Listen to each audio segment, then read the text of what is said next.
Bueno, para concluir esta segunda jornada vamos a iniciar con la conferencia magistral del maestro Bertrand Lobjoie de la Universidad de Monterrey. Bertrand es licenciado y maestro en letras clásicas por la Université de Picardie Jules Verne en Amiens, Francia. Tiene el diploma en estudios a profundidad, religión y sistemas de pensamiento por la École Pratique des Hautes Études de París. ¿Sí dije bien o no? Tu pronunciación la mejoraste bastante, ¿eh? Hay que aportar algo. Estudiante de doctorado de religiones y sistemas de pensamiento. Es profesor de filosofía política en el Departamento de Humanidades de la Universidad de Monterrey y sus áreas de investigación son la iconografía, el arte, la historia y etnohistoria de México prehispánico en general y del Altiplano Central de México. Trabaja sobre los simbolismos religiosos y rituales de la serpiente emplumada y ha presentado más de 30 conferencias, organizado cursos y talleres para la Universidad de Monterrey, el Museo Maya de Cancún y el Museo de Historia Mexicana. Ha sido invitado a la cátedra Isaac Garza Cavazos de la Universidad Autónoma de Nuevo León y en esta ocasión pues nos presenta la conferencia titulada Representaciones rupestres de la serpiente emplumada en el México prehispánico. Bienvenido, Bertrand.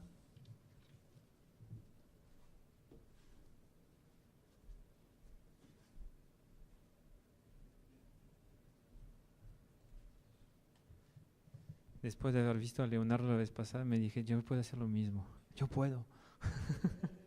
Muy buenas tardes a todos. Muchas gracias, Víctor, por la presentación. Muchas gracias a las autoridades del Museo de Historia Mexicana por permitirnos desde ya, bueno, por la tercera vez, tener este espacio abiertos a todos los investigadores, estudiantes que están ahí preparando sus tesis de licenciatura, de maestría, o humildemente como un servidor tratando de terminar su tesis doctoral.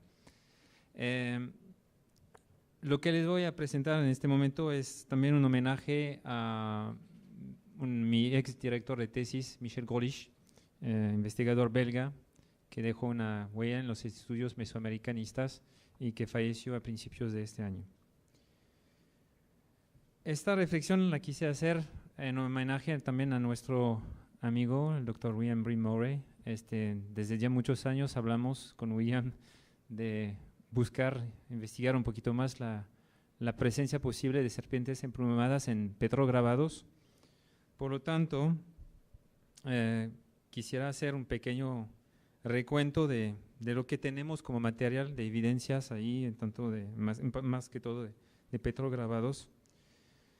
Sin embargo, quisiera empezar, yo soy muy novato en todo lo que es arte rupestre, la verdad, tengo que admitirlo. Y bueno, Breen ha sido una buena fuente de inspiración en muchos aspectos. Y hace poco empecé también a dar una materia en la prepa UDEM que se llama Teoría de Conocimiento y que nos hace cuestionar sobre todo, realmente todo y de manera a veces casi tonta, pero que sí tiene a veces su sentido también. Y empecé a preguntarme cosas como estas. ¿Qué es el arte rupestre? ¿Es el término o la expresión adecuada para describir este sistema de representaciones? ¿O cómo definir una serpiente en el arte rupestre, en la gráfica rupestre? La definición que tenemos coincide con el material gráfico. ¿Qué tan difusa es la iconografía de la serpiente emplumada en la gráfica rupestre? También es importante eso. Es muy presente la serpiente emplumada. Tenemos muchas representaciones de esculturas y lo veremos más adelante, más que todo el altiplano central y también en la zona maya, en particular en Chichén Itzá o Mayapán. Y bueno, ¿en qué medida también, dado ciertas representaciones, podemos aceptar una identificación que sea truncada o incompleta de la serpiente como serpiente emplumada? Y que, más que todo, ¿cuáles simbolismos conlleva la serpiente emplumada en sí dentro de esas representaciones posibles en arte rupestre?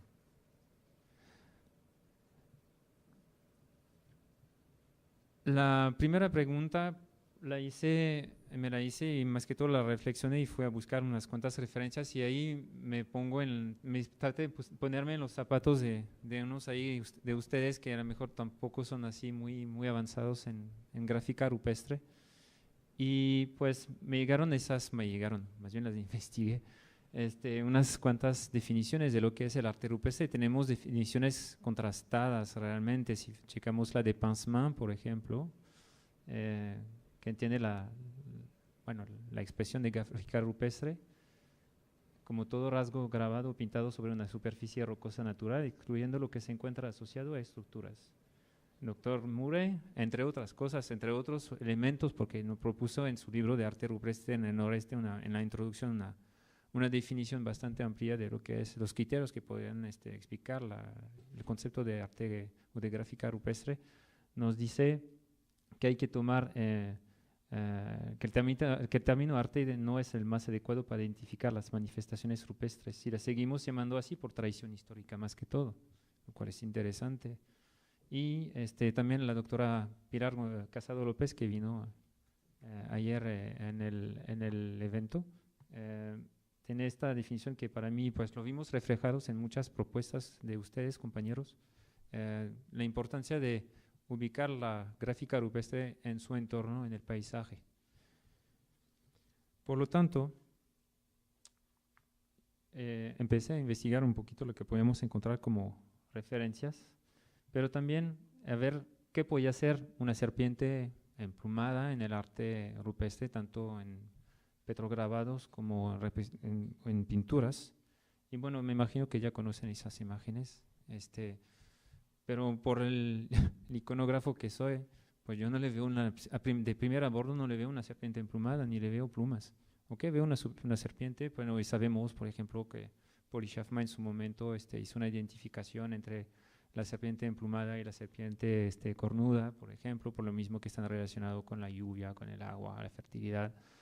Y vimos también que hay otras manifestaciones de serpiente de lluvias que se parecen también, por ejemplo, estaba pensando entre los coras, hay mitos que recuerdan la serpiente de agua que van cayendo del cielo, que tiene esta forma de serpiente y que están representados, de hecho, en ciertos documentos así de la región.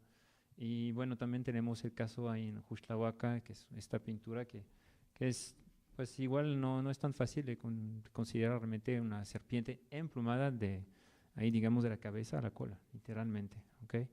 Si tomamos en cuenta la definición que nos da Sahagún en el libro 11, el libro 11 es donde vienen las especies animales, viene en toda la sección sobre las serpientes, ¿ok?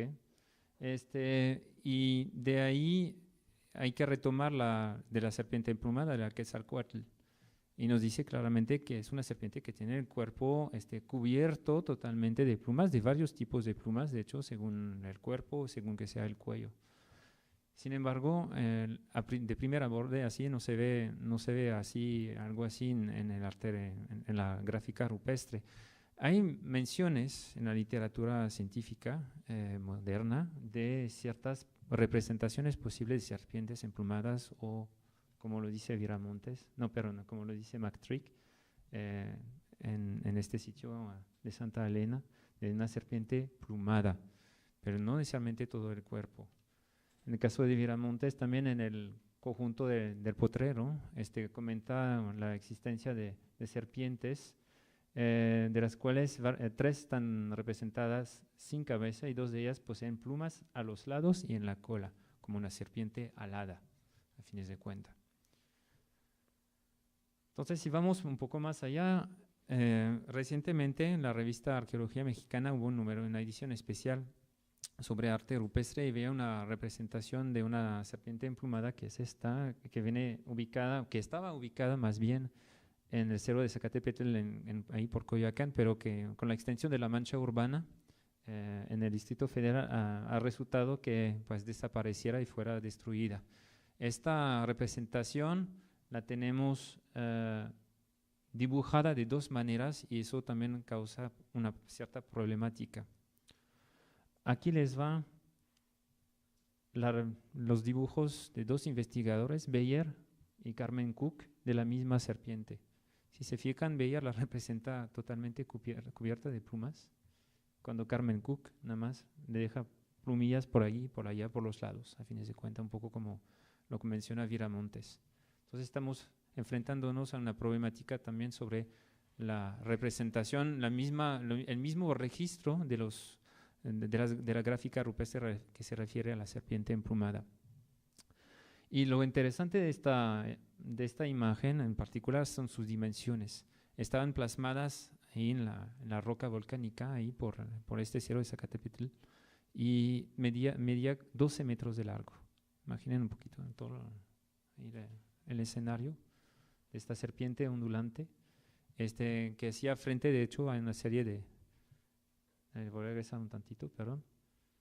Es el petrograbado número 2 que está aquí. Estaba expuesta frente a otro montículo donde había otros petrograbados, de hecho, que están registrados por Beyer.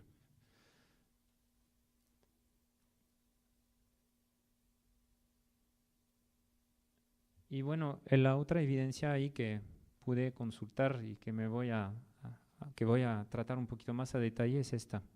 Porque la otra, a fines de cuentas, ya no tenemos ningún registro realmente, es muy complicada tener un contexto que nos permita interpretarla. La que sí, por la cual tenemos ahí varios elementos que nos puede dar sentido, es el petrogrado de la Malinche, perdón, el error que no es Cerro de la Malinche, sino la Malinche en Tula Hidalgo. Si ven ahí está la zona arqueológica, el de Tula en Hidalgo, y tenemos enfrente una serie ahí hay una montaña, un cerrito que está por acá enfrente, y en las paredes de la Malinche, aquí está la vista, de hecho, desde el mismo lugar, tratando de contextualizar ahí el petrograbado, tenemos un registro de dos figuras. Eso es una representación de la diosa del agua, que se reconoce en particular por su falda ahí justamente con sus chorros de agua, sus adornos de papel, que son típicos de ella. Y a un lado de esta diosa hay otra figura, bueno, ahí no es el distrage, discúlpenme compañeros, pero todavía no lo manejo así como que… No lo pedí, pero sí le prometo ahí volver a buscar ahí, pedir el distrage para sacarle una mejor foto de una mejor resolución de eso. Sin embargo, hay elementos que podemos ver, porque a fines de cuentas este petrograbado lo vemos reflejado. Primero, lo que es el glifo unocaña o Seacatl en náhuatl. Luego tenemos una representación aquí, bueno, del cuerpo emplumado de la serpiente que está por acá, y luego vamos a ver un dibujo y hay una pluma aquí y aquí hay una representación de pedernal. De hecho, hay varios pedernales representados entre las plumas de la serpiente. Tenemos toda una serie de elementos que vamos a reconocer. Bueno, ahí para que lo vean, la fecha Seacatl. Tenemos el pedernal acá también. Tenemos el petate, que es un elemento iconográfico bastante importante en el pensamiento mesoamericano, pero también en otras partes. Vamos a ver por qué. Y tenemos lo que es la espina que sirve, o el hueso que permite perforar para el autosacrificio. Bueno, comúnmente se considera esta imagen como una representación de Seacatl Topitzin Quetzalcoatl.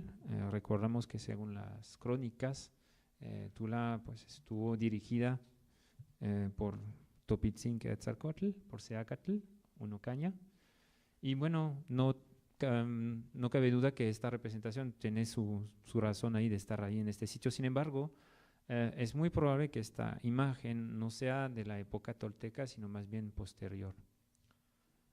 ¿Por qué? Porque los mismos mexicas sabemos que fueron a varias zonas arqueológicas, tanto en Teotihuacán como Tula, para saquear y hacer arqueología en su época. Y como bien lo comentó Leonardo López Luján en su conferencia, recuperando esas piezas para ponerlas en ofrenda directamente en el Templo Mayor. Y bueno, iban también en esos lugares a dejar testimonios de su presencia misma. En el caso de este petrograbado, tenemos una iconografía que se acerca a muchos elementos que observamos en otras piezas mexicas, del arte mexica. Primero quisiera destacar lo que es la relación que tiene la serpiente emplumada con el pedernal. Aquí tiene un ejemplo de una serpiente emplumada enroscada que fue expuesta aquí durante la exposición Isis y la serpiente emplumada. Y bueno, podemos ver esta figura del pedernal, pero una figura peculiar que es la del Ixcahuac, la cara gorda o la frente gorda, como se dice, frente larga también. Y viene este elemento a menudo asociado con la serpiente emplumada. Ahí en la ofrenda 125, que se descubrió hace unos cuantos años debajo del monolito del Tlaltecutli, arqueólogas como Jimena Chávez y Ana Mira Montes, la restauradora Ana Mira Montes, hicieron este descubrimiento y trabajaron en la restauración de unas cuantas piezas así de pedernales disfrazados, y que contienen en particular elementos propios de la iconografía de Quetzalcóatl en la periodo posclásica en el altiplano central. Es decir, pues lo que son los epcololis, los pendientes de orejas en concha cortada, y ahí lo vemos netamente. También lo que es el pectoral, ¿okay? Que está de concha ahí cortada horizontalmente. Tenemos justamente la espina o el hueso que sirve para el autosacrificio ahí en oro, y hay también elementos del ceptro de Quetzalcóatl que están presentes aquí. Entonces esos cuchillos de pedernal que eran meramente para ofrendas, pues fueron encontrados en esta ofrenda con muchas más otras piezas, en particular lo que llamaron esta aristoloba. Por si no han visto la conferencia de Leonardo, comentó la presencia de este animal dentro de una ofrenda y tardaron mucho en determinar cuál era su sexo, y sin embargo encontraron también varios elementos que venían acompañando a esta loba, de joyas, como si estuviera ahí bien decorada, por eso el nombre de aristoloba. Y bueno, a fines de cuentas, este no es el único ejemplar. Hay otro ejemplar, de hecho, que viene directamente incrustado en copal. Hay una exposición que se hizo hace unos cuantos años en Templo Mayor también sobre sahumadores, el uso del copal y en particular su presencia en ofrendas, asociadas con ofrendas. Y bueno, uno de sus cuchillos quedó ahí literalmente en su base de copal quemado.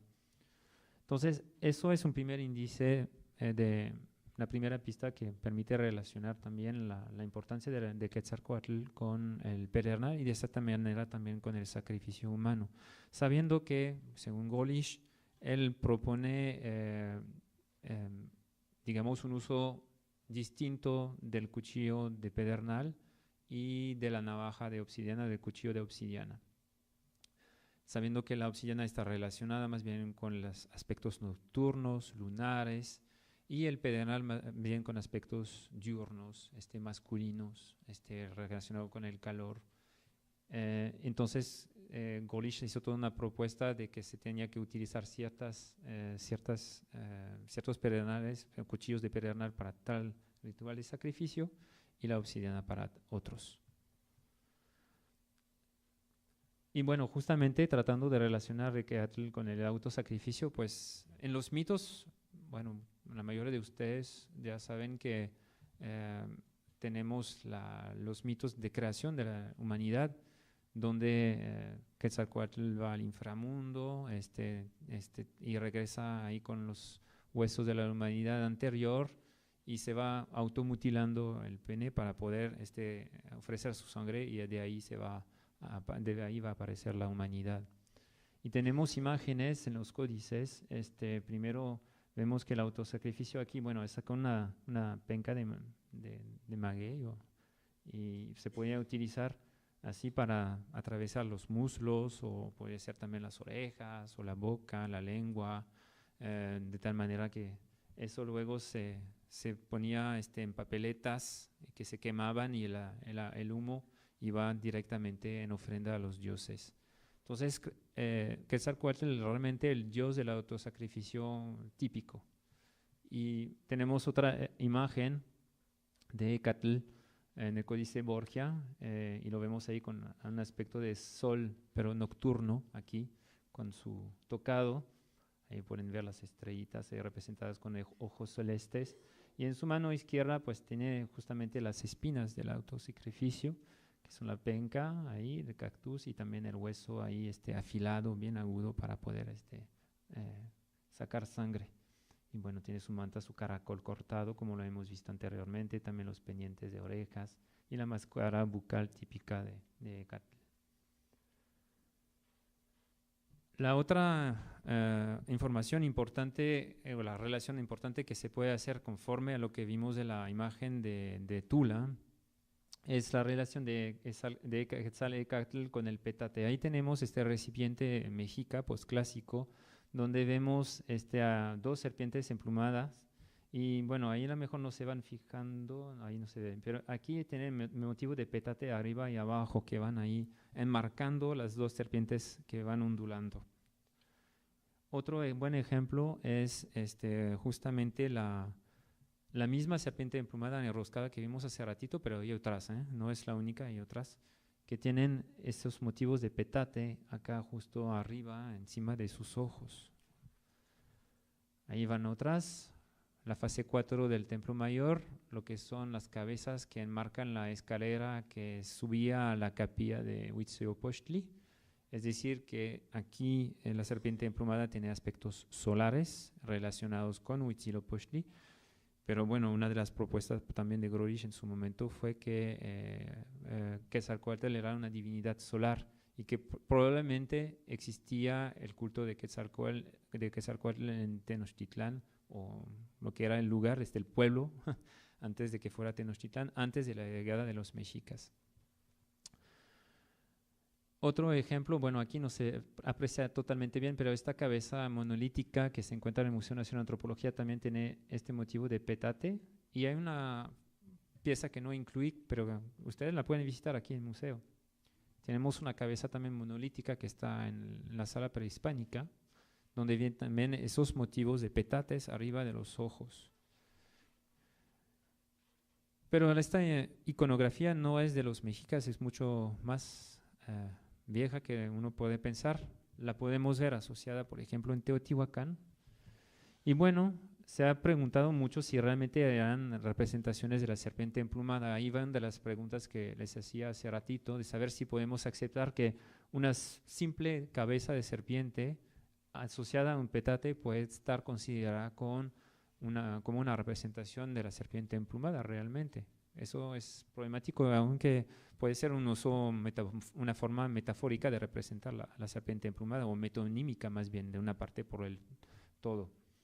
Ahí tenemos otro ejemplo, ahí ya un poco más completo, y aquí se adivina lo que es un petate también. ¿De dónde viene esta asociación de la serpiente emplumada con el petate? Pues recordamos también, según las crónicas, que los dirigentes, y no solo del altiplano, sino también de otras partes de Mesoamérica, que los dirigentes tenían la obligación, para hacer válido su poder, de hacer una peregrinación a Cholula, que era la ciudad de Quetzalcóatl, y donde se entregaban los atributos del poder a cualquier dirigente.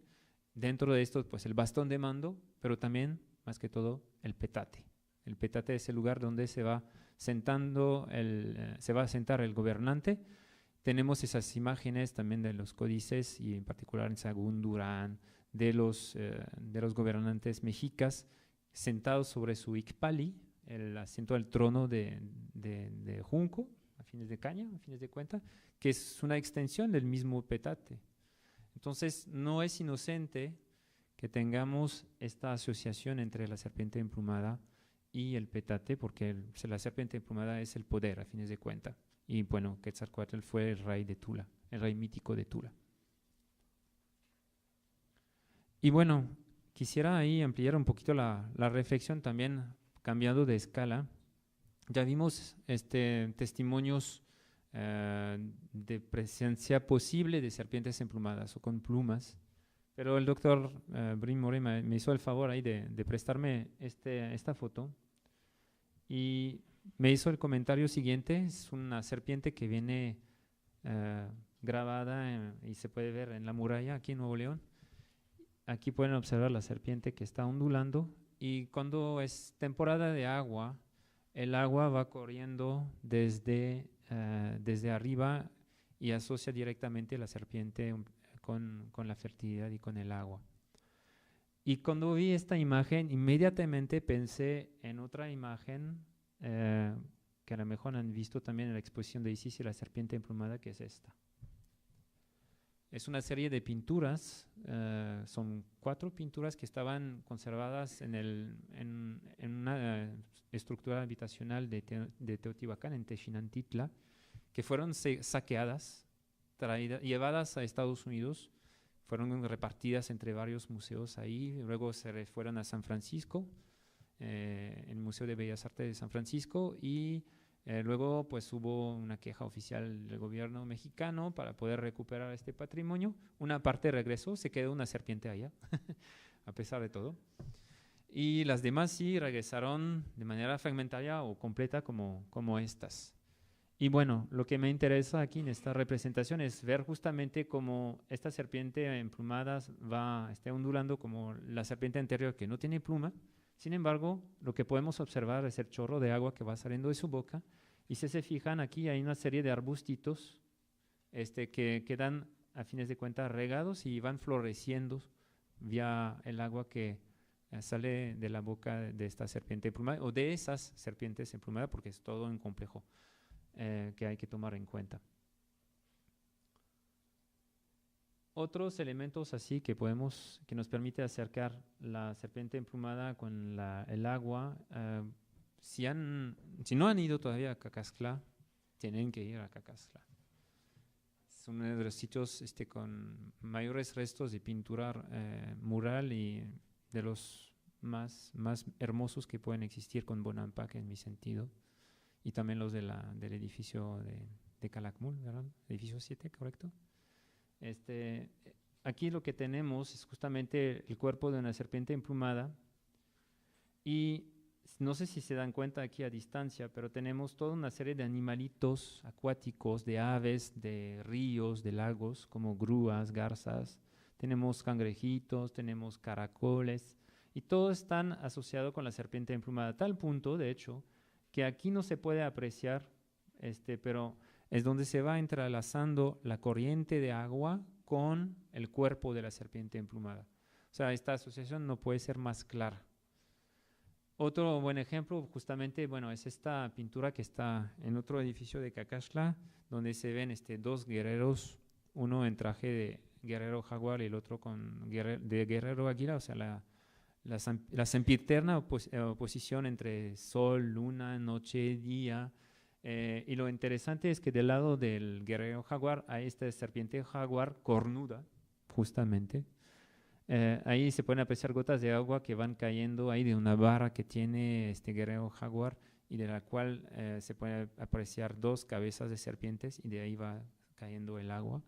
Y debajo de la serpiente jaguar aquí hay una corriente de agua con varias criaturas acuáticas marinas. El pendiente del otro lado es es una serpiente emplumada, y también tenemos en el registro inferior la presencia de animales acuáticos. Entonces, ahí está en ambivalencia de la serpiente emplumada, que por un lado es el aspecto solar, pero también es el aspecto de fertilidad del agua. O sea, a priori se vería como una oposición que no se puede resolver, pero en el pensamiento mesoamericano no es de oposición, sino más bien de complementariedad. Todo se completa. Bueno, quedan varios pendientes para esta exploración, porque realmente yo considero que es un trabajo en progreso y está abierto a todas sus sugerencias. Ustedes, compañeros que conocen bien el arte rupestre, la gráfica rupestre aquí en México, ahí sí me pueden echar la mano.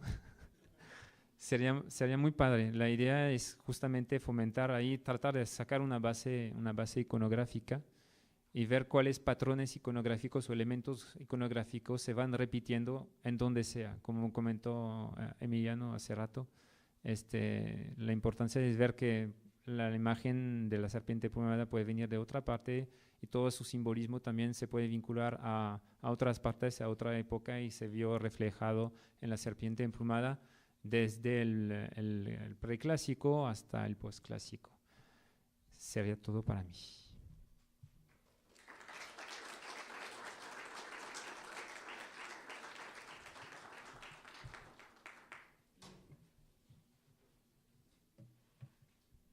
¿Tendrían alguna pregunta o comentario que hacerme? Sugerencias, más que todo, ocupo sugerencias.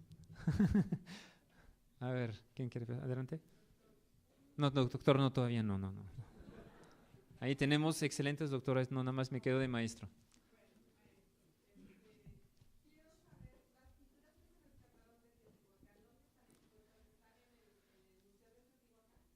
No, de hecho no hay ninguna en el Museo de Teotihuacán. Hay una que está expuesta en el Museo Nacional de Antropología en la sala de Teotihuacán. Yo creo que las demás, bueno, o salen de exposiciones o se quedan en bodega. Cacaxtla está en el estado de Tlaxcala. Está como 1 hora y media de la Ciudad de México, ahí pasando lo que es el Iztaccíhuatl y el Popo. De Cacaxtla, de hecho, tenemos, cuando el tiempo lo permite, tenemos una hermosísima vista sobre los 2 volcanes. Hace varios años, digo ya, que yo he venido, bueno, 2, 3 años que he venido a algunas conferencias con usted y le hemos pedido de favor que nos haga un recorrido y que usted nos lleve, háganos. También la gente del museo me lo pidió, pero bueno. Muchas gracias. Muchas gracias. Adelante. A ver. Bueno, quería comentarte un par de cosas. Adelante, estoy abierto más que todo. Ahí sí es work in progress, como dicen en Estados Unidos. Ok, bueno, de la serpiente de imagen que mencionas en el Cerro Zacatépetl, yo ubico en un libro que se llama La Reserva del Pedregal, que edita la UNAM, una foto muy similar al dibujo.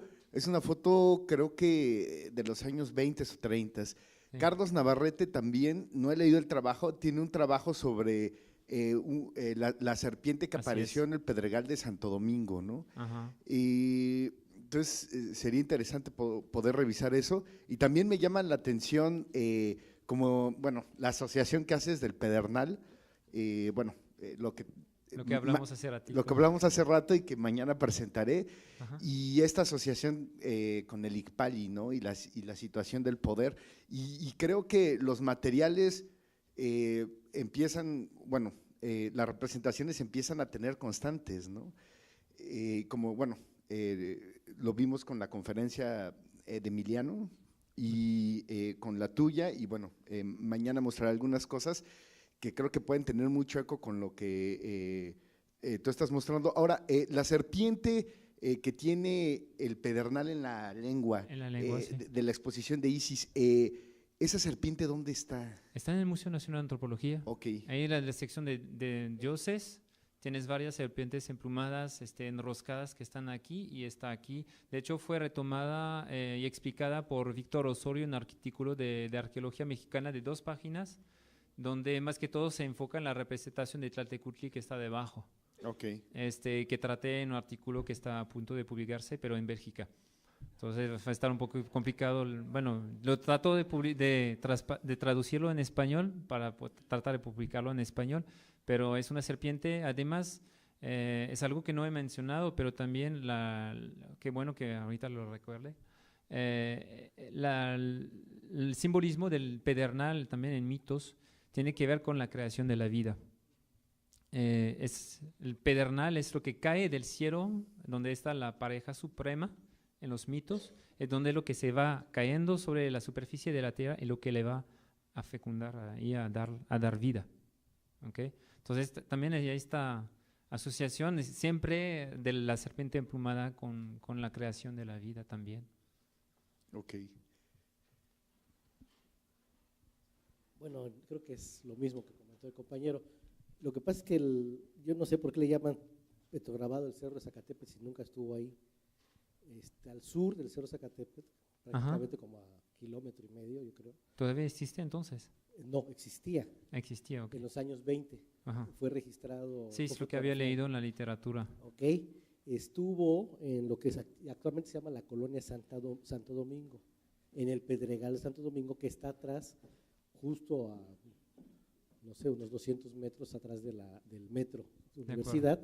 Y en la tesis, no recuerdo el nombre, Alejandro, es una tesis de los años 90, no recuerdo el apellido de este investigador, pero sigue trabajando, está ahorita trabajando en Occidente, y él hace el registro de la memoria histórica de los habitantes de Santo Domingo, de dónde se encontraba esta serpiente.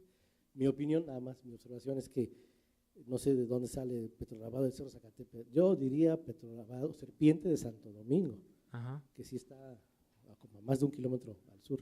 Bueno, esto viene, o sea, ahí retomé tontamente, porque no tuve la oportunidad de comparar con otras referencias, pero hay un artículo que se publicó en Arqueología Mexicana sobre Coyoacán, en un número sobre Coyoacán.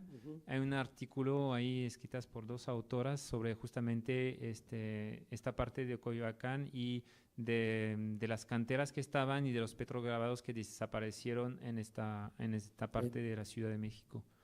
Sí, entonces ahí retomé tal cual la información.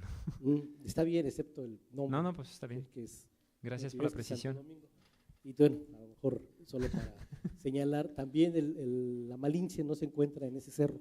¿En dónde se encuentra exactamente? Es un poquito más abajo al sur. Te mandamos las coordenadas para sí, por favor. Sí, sí, las ocupo porque hace mucho tiempo que no voy. Sí, te mandamos muchas gracias. Coordenadas para que digas, no es esto, es más acá. Gracias. Está más al sur. Y bueno, yo nada más, no sé si sigas trabajando esto, pero bueno, hay otra serpiente que reportó Dussolier en los 40s en el cerro Ejecatl en Ecatepec, en el Estado de México. Esa serpiente está pintada en estuco, en un abrigo en ese cerro. Desafortunadamente yo no sé si todavía exista, porque ha sido ese cerro, pues como ya está dentro de la mancha urbana, yo no sé si todavía exista, pero él la reportó en los 40, no recuerdo el año en que lo reporta, pero lo reporta en los 40, Dussolier, pero está interesante, incluso existen por ahí, yo he visto algunas fotos de algunas personas que todavía lo fotografiaron en los 80s, por cierto, creo que no tiene las fotos, pero está muy padre esa serpiente, es una serpiente emplumada, es del posclásico tardío, pero es interesante, bueno, me parece interesante porque está dentro de una cueva y está en un cerro llamado Ejecatl. Y al pie del cerro hay un sitio del posclásico tardío, Azteca 3, 4, más o menos. Tiene todo sentido eso, por claro. supuesto. Muchas gracias ahí por la información. Un dato más. Gracias. Bueno, también debo agregar una pequeña corrección. Sí, dime, Brina, a lo mejor te entendí entonces. Bibliográfica. Sí. Le voy a prestar un artículo más reciente que el 2007, que todavía no está publicado, pero que presenté en el Congreso en Tampico que tuvimos el año pasado, en la cual yo argumento que el arte rupestre sí es arte. Y me citaste algo que creo que ya cambié mi opinión un poco. Entonces le voy a prestar el nuevo artículo donde argumenta que el término manifestaciones gráficas rupestres es un simple intento de esquivar el conflicto entre arte mesoamericano, bien estudiado por estudiosos de la estética, incluyendo algunos de los aquí, y los arqueólogos, por los cuales chocan la idea de que arte entre en su campo porque no sienten calificados a juzgar estéticamente su valor. Yo creo que después de haber visto muchos ejemplos, yo creo que no debemos tener ese temor y que estamos sí viendo los principios, por lo menos, del arte mesoamericano cuando examinamos los petrograbados y pinturas rupestres. Luego te presto todo el artículo para que me lo comentas. Ok, muchas gracias. Nomás, bueno, haciendo mención de que no sé si has checado los murales de San Bartolo, del sitio, que es un sitio preclásico, están Sí, fechados sí, para el 1000, sí. para el 100 antes de Cristo. Sí. No recuerdo si tienen serpientes, pero son relativamente recientes de haberlos descubierto y que a lo mejor podrías tener. Tienen muchas representaciones olmecas Sí. dentro con mayas y es muy interesante, pero sí es uno de los murales de la zona maya preclásicos más impresionantes. Sí, lo he checado. Sí hay representaciones que tienen apariencia de forma así serpentiforma o morfa. Sin embargo, no le veo como una forma de serpiente emplumada. Serpientes plumadas, ok. Es decir, que tenemos un penachito o lo que es la cascabel puede tener unas plumas, pero tenemos también otras especies de serpientes, como la serpiente de pedernal o la serpiente de fuego, que tienen a veces plumas, un tocado de plumas o unas plumas pegadas al cascabel. Entonces, eso crea un conflicto en el momento de identificar realmente si se trata de una serpiente emplumada o no. Entonces, si imaginamos más una representación nada más de la pura cabeza de una serpiente, como es el caso en ciertas cerámicas de Teotihuacán, pues es mucho más problemático todavía de realmente decir eso es una serpiente emplumada cuando realmente tenemos un tocado ahí de plumas. Pero bueno.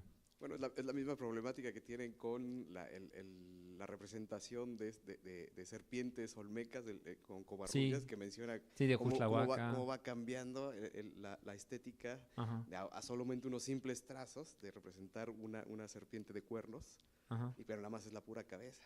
¿No? Entonces es la misma problemática que estás planteando, pero cómo va estilizándose el diseño de una serpiente y que posiblemente ese diseño olmeca preclásico es el que está permeando a una representación posterior de una representación de un dios que esté permeando en el imaginario colectivo de un Quetzalcóatl posterior, ¿no? Muchas gracias por la sugerencia. Bueno, simplemente Daniel. rápido mencionar, yo sé que Vania es muy modesta para decirlo, pero está la tesis precisamente que ella trata sobre la boquía, justamente, y en el arte rupestre esta serpiente de lluvia todavía presenta el culto entre los grupos actuales todos. Creo que es algo fundamental que te la pase ella.